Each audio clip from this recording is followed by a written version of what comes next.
কোন সময় সহবাস করলে গর্ভধারণ সম্ভব, অর্থাৎ সহবাস কোন সময় করলে সন্তান ধারণ সহজ হয়ে থাকে।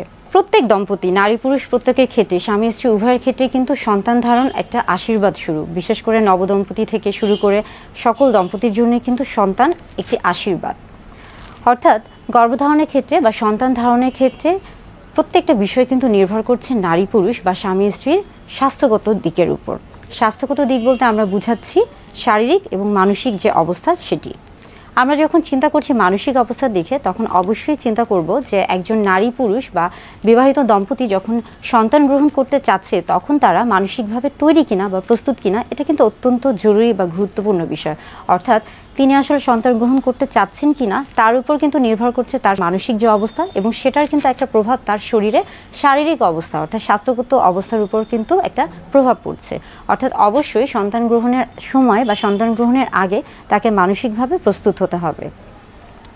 এবার আসি নারী পুরুষ স্বামী স্ত্রী উভয়ের ক্ষেত্রে বা দম্পতির ক্ষেত্রে শারীরিক যে বিষয়টি রয়েছে। দেখা যাচ্ছে যে আমরা কি জানি যে সহবাসের ক্ষেত্রে বা সন্তান ধারণের ক্ষেত্রে যখন একটি শুক্রাণু এবং একটি ডিম্বাণু যখন নিষিক্ত হচ্ছে বা মিলিত হচ্ছে, এবং সেখান থেকে কিন্তু জাইগোট তৈরি হচ্ছে বা সেখান থেকে একটা ছোট্ট ভ্রূণের তৈরি হচ্ছে, এবং পরবর্তীতে তা কিন্তু পরিপক্ক হচ্ছে একটি সন্তানের। অর্থাৎ সন্তান গ্রহণের জন্য বা সন্তান ধারণের জন্য অবশ্যই সেখানে শুক্রাণু এবং ডিম্বাণুর মিলন প্রয়োজন। শুক্রাণুর ক্ষেত্রে যদি আমরা আসি, বিশেষ করে পুরুষদের ক্ষেত্রে, সেক্ষেত্রে শুক্রাণু কিন্তু ডিম্বনালীতে 72 ঘন্টা পর্যন্ত স্থায়ী হয়। অর্থাৎ আমরা বলে থাকি যে 3 দিন পর্যন্ত শুক্রাণু জীবিত থাকে বা বেঁচে থাকে, এবং সেটা ডিম্বাণুর সাথে মিলিত হওয়ার একটা সম্ভাবনা রাখে।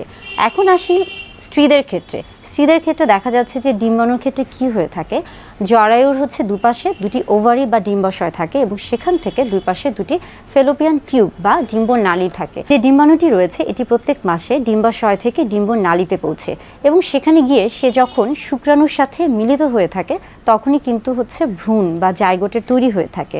অর্থাৎ ডিম্বাণু যখন শুক্রাণুর সাথে মিলিত হচ্ছে তখনই কিন্তু সন্তান ধারণ সম্ভব হচ্ছে। এখন এই ডিম্বাণুটি কখন গিয়ে ডিম্বনালীতে পৌঁছবে বা শুক্রাণুটি কখন বুঝতে পারবে যে এই মুহূর্তে ডিম্বাণুটি আসছে, এই সময়গুলোকে আসলে জানতে হবে।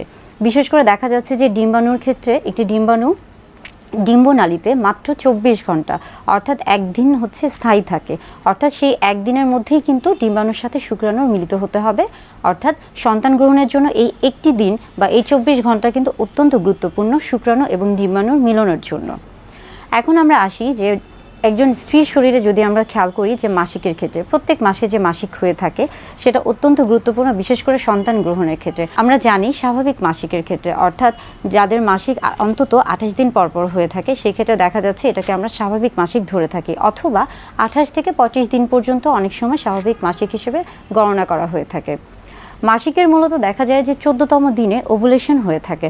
অর্থাৎ এটাকে আমরা ফার্টাইল পিরিয়ড বা ফার্টাইল টাইম বা ফার্টাইল উইন্ডো বলে থাকি। অর্থাৎ এই সময় ডিম্বাণুটি ডিম্বনালীতে গিয়ে পৌঁছে। এই যে ওভুলেশনের কথা বলা হচ্ছে যে এই যে 14তম দিন, মূলত এই 14তম দিনই নিষিক্ত হওয়ার, শুক্রাণুর সাথে মিলিত হওয়ার বা নিষিক্ত হওয়ার যে সময়টি এটি। যাদের আসলে মাসিক স্বাভাবিকভাবেই দেখা যায় যে 28 থেকে 25 দিনের মধ্যে হয়ে থাকে, তাদের ক্ষেত্রে মূলত আমরা বলে থাকি যে তারা এলএমপি অর্থাৎ first day of last menstrual period, বিশেষ করে শেষ মাসিকের প্রথম যে দিন মাসিকটি শুরু হয়েছে সেদিন থেকে গণনা করে 14তম দিন পর্যন্ত যেতে হবে, এবং সেই 14তম দিনে গিয়ে কিন্তু তার ওভুলেশন হবে।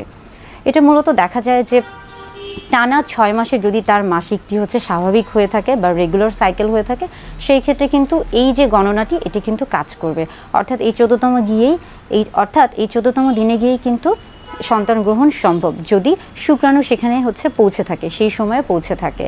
অনেক সময় আমরা বলে থাকি যে এই 14তম দিনের সাথে অনেক সময়, বিশেষ করে যাদের 28তম দিনে হয়ে থাকে বা 28 থেকে 25 দিনের মধ্যে হয়ে থাকে, সেই ক্ষেত্রে ওভুলেশনের সময়টা আমরা বলে থাকি যে 13, 14, 15 এই 3 দিন একটা ফার্টাইল পিরিয়ড বা সময়।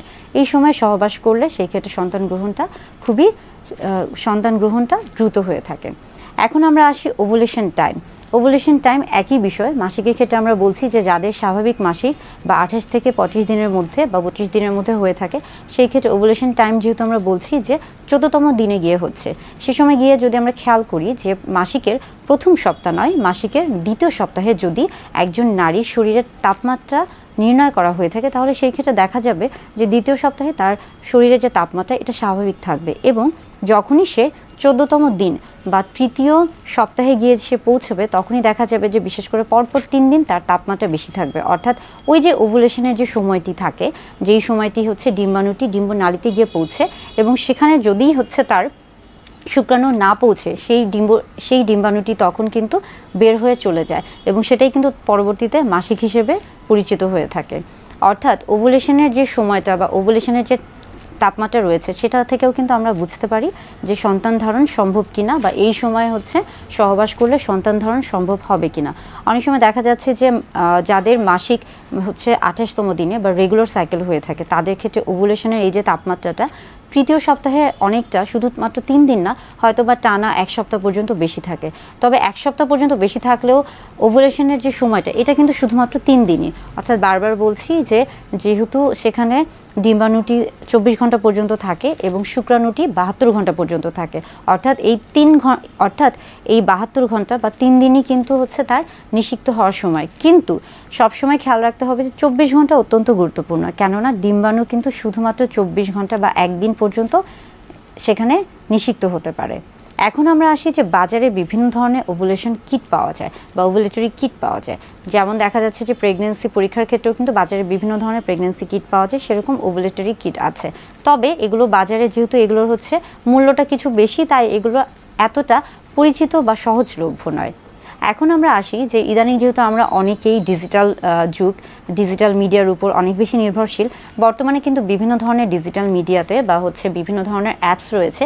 অর্থাৎ আপনি যদি হচ্ছে যে কোনো ডিভাইস বা ডিজিটাল মিডিয়াতে আপনার হচ্ছে LMP, first day of last menstrual পিরিয়ডের সেই তারিখটি যদি হচ্ছে মনে রাখার চেষ্টা করেন, সেক্ষেত্রে দেখা যাচ্ছে তারা কিন্তু অটোমেটিক নিজে থেকেই কিন্তু আপনার যে ওভুলেশনের সময়টা সেটাকে তারা হচ্ছে নির্ণয় করে। অর্থাৎ আপনাকে কিন্তু তারা আগে থেকে জানিয়ে দিচ্ছে যে কোন সময় আপনার ওভুলেশন হতে পারে। এই প্রত্যেকটা বিষয়ে কিন্তু সহবাসের ক্ষেত্রে সন্তান গ্রহণের ক্ষেত্রে অত্যন্ত গুরুত্বপূর্ণ বিষয় হচ্ছে স্রাব। আমরা হচ্ছে স্রাবের আকার আকৃতি বা হচ্ছে বর্ণ দেখে অনেক সময় বুঝতে পারি।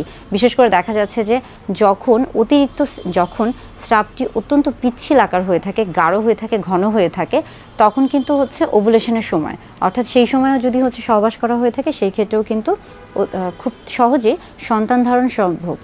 অর্থাৎ এই প্রত্যেকটা বিষয়, যেমন দেখা যাচ্ছে যে মাসিকের যে সময়টি রয়েছে, ওভুলেশনের যে সময়টি রয়েছে, কিংবা তাপমাত্রা নির্ণয়ের যে সময়টি রয়েছে, আবার আমরা কিটের কথা বলছি, কিংবা ডিভাইসের কথা বলছি, কিংবা আমরা আবার হচ্ছে স্রাবের কথা বলছি, প্রত্যেকটা বিষয় কিন্তু এই সময়গুলোতে যদি আপনি হচ্ছে সহবাস করে থাকেন তাহলে আপনার সন্তান ধারণ হয়তোবা সহজ হবে।